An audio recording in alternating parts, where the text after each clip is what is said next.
ఒకటా రెండా ఎన్నెన్నో కుట్రలతో గేమ్ చేంజర్ చిత్రంపై ముప్పేట దాడి చేయడంతో ఆ చిత్రం బాక్సాఫీస్ వద్ద అండర్ పెర్ఫామ్ చేసిన విషయం అందరికీ తెలిసిందే. కానీ ఆ చిత్రంలోని అద్భుతమైన నటన ద్వారా గ్లోబల్ స్టార్ రామ్ చరణ్ గారికి వచ్చిన ప్రశంసలు మాత్రం నెక్స్ట్ లెవెల్ అని చెప్పవచ్చు. అంతేకాక సమాజానికి ఒక అద్భుతమైన మెసేజ్ కన్వే చేసి ఆ చిత్రం ఒక మోరల్ బూస్టింగ్ ఫిల్మ్గా నిలిచింది. కాగా ఫిబ్రవరి 7వ తేదీన అమెజాన్ ప్రైమ్ ఓటీటీలో రిలీజ్ అయిన గేమ్ చేంజర్ చిత్రం అద్భుతమైన ప్రతిస్పందనను దక్కించుకుంటోంది.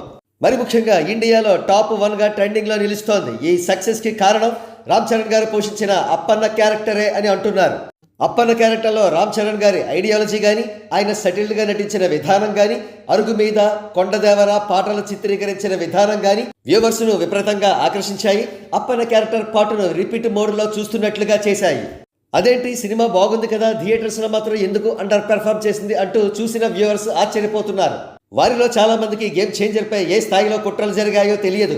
రామ్ చరణ్ గారికి బెస్ట్ ఫ్రెండ్ అని చెప్పబడే ఒక అగ్ర హీరోనే దగ్గరుండి గేమ్ చేంజర్ చిత్రాన్ని హెచ్డీ క్వాలిటీతో పైరసీ చేయించిన విషయం, ఆ పైరసీ ప్రింట్ను సోషల్ మీడియాలోనూ వాట్సాప్ గ్రూపుల్లోనూ వైరల్ చేయించిన విషయం వారికి తెలియదు.